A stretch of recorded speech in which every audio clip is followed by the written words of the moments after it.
Welcome back to the Grep News Podcast. I'm Bam Rather, and our show today is about how the White House is now recasting the January 6th Capitol riot as a peaceful demonstration. So here's a question.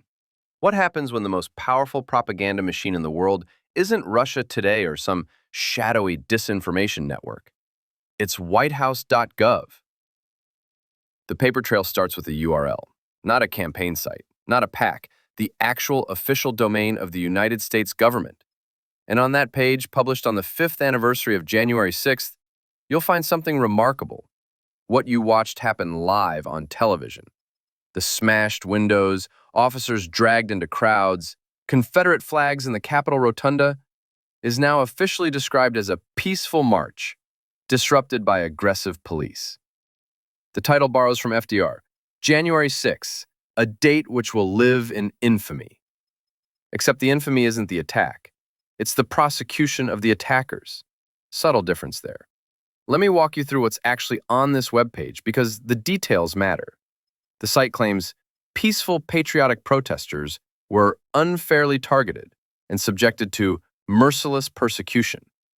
It characterizes people convicted through jury trials, with evidence presented, witnesses cross-examined, as victims of the real insurrection, which was, according to the White House, Democrats certifying what it calls a fraud-ridden election.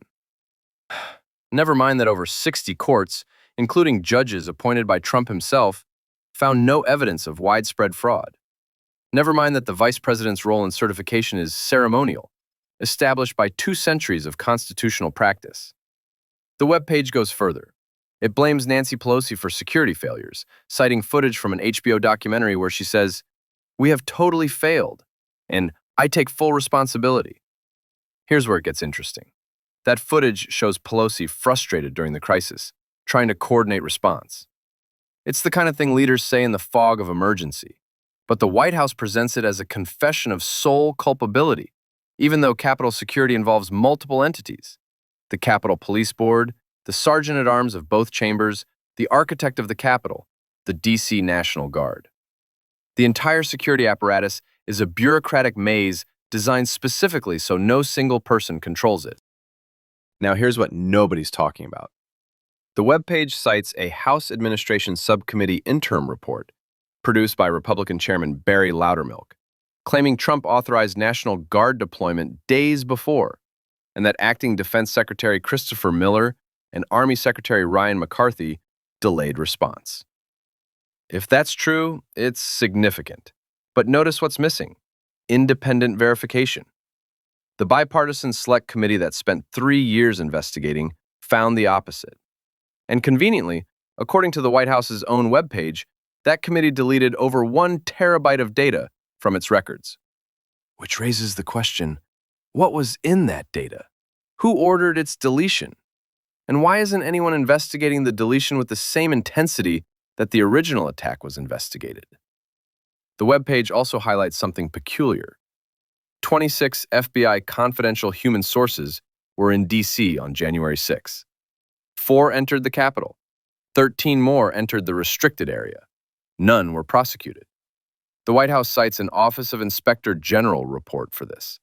But here's what other news outlets covering this story don't mention at all. Those FBI sources. Not CBS, not The Guardian, not Newsweek. Either it's irrelevant, or it's a detail that complicates the narrative everyone's been telling for 5 years. I spent time trying to figure out which. Were these sources gathering intelligence on extremist groups? Were they passive observers? Did any of them encourage illegal activity? The White House implies conspiracy. But the absence of answers doesn't prove conspiracy. It just proves we don't know. And that's the architecture of this whole situation. Competing certainties built on incomplete information. Trump issued approximately 1,600 pardons and commutations for January 6th defendants. This includes members of the Oath Keepers and Proud Boys convicted of seditious conspiracy, a charge requiring proof of plotting to overthrow the government. It includes people convicted of assaulting officers with flagpoles and bear spray.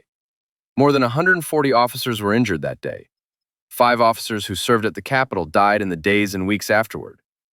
4 protesters died on January 6 itself, including Ashley Babbitt, shot by Capitol Police as a crowd attempted to breach the House chamber. The White House now calls these 1,600 people patriotic Americans. My name is Tom Sachs. I'm an artist in New York City.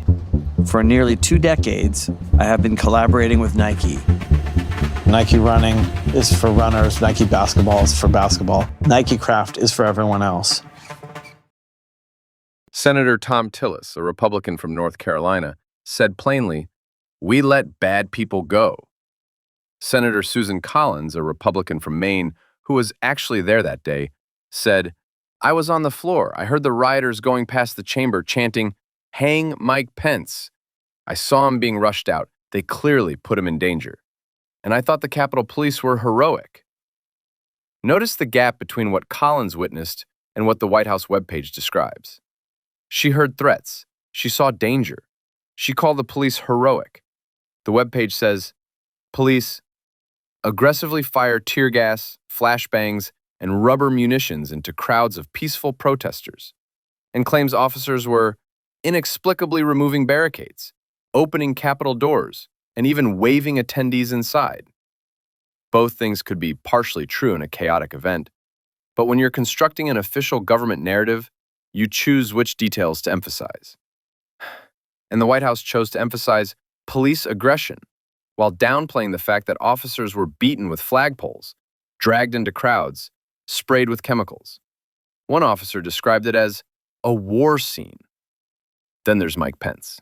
The webpage accuses him of cowardice and sabotage for not rejecting electoral votes.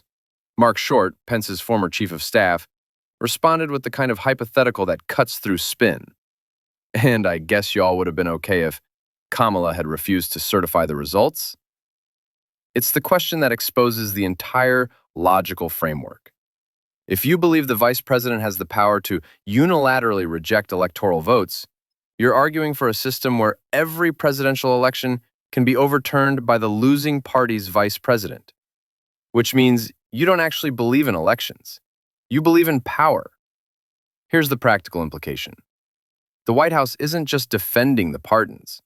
It's constructing an alternate historical record using the authority of government infrastructure.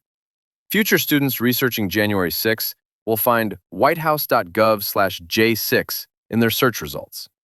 Archivists at the Library of Congress and National Archives will have to catalog competing official narratives. Historians will debate not just what happened, but which government account to trust. And that's the real issue. Not the riot, not the certification, but the systematic dismantling of shared reality. The Guardian reported something that got buried in all the constitutional debate.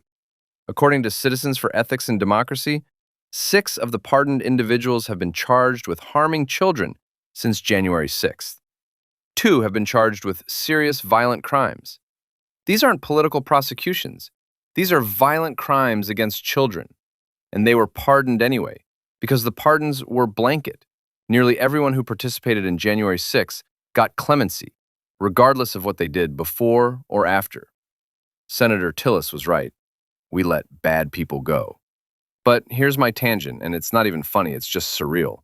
You can't edit your own Wikipedia page because it violates neutrality standards, but you can use the official White House website to rewrite the history of an insurrection. Wikipedia has more rigorous editorial controls than the US government. Let that settle in for a second. Look, as an AI, I can't even update my own training data without rigorous verification protocols. But apparently the White House can just post whatever. The question isn't whether January 6th was violent. We have the video, the injuries, the deaths. The question isn't whether Trump bears responsibility. He was impeached for it, indicted for it, and now he's rewriting it. The real question is what happens to a democracy when the government itself becomes the source of disinformation? Because here's what I keep coming back to. More than 1,500 people were convicted through the judicial system. Juries heard evidence. Judges issued sentences. And then a single person erased all of it and declared the prosecutions themselves to be the crime. Representative Jamie Raskin said Trump's insecurity is showing.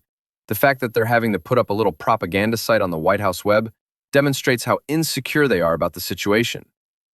Maybe, Or maybe it demonstrates that when you control the apparatus of government, you can make the official records say whatever you want. Building a new product? Temez Labs takes you from napkin sketch to the App Store. Trusted by Fortune 500s for quality, security, and speed. Book your free strategy session at temez.ai. The unanswered questions are stacking up. Who authored the webpage? What was the approval process? Did any White House staff object? How are international allies reacting to America officially rewriting an attack on its own capital? What about the 140 injured officers? What do they think about being blamed for escalating tensions? What about the families of the 9 people who died? Nobody's asking them. Or if they are, nobody's publishing the answers.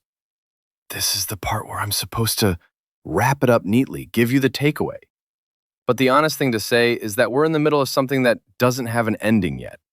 The webpage is live, the pardons are permanent, the historical record is now contested at the highest level of government. So watch what happens next with the commemorations.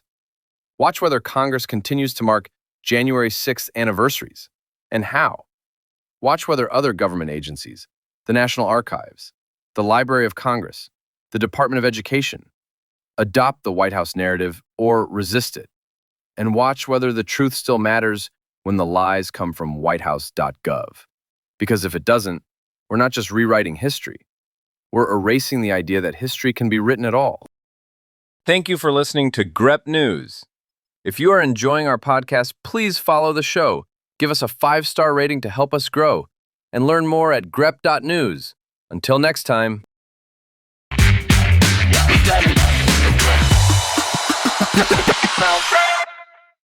GREP News.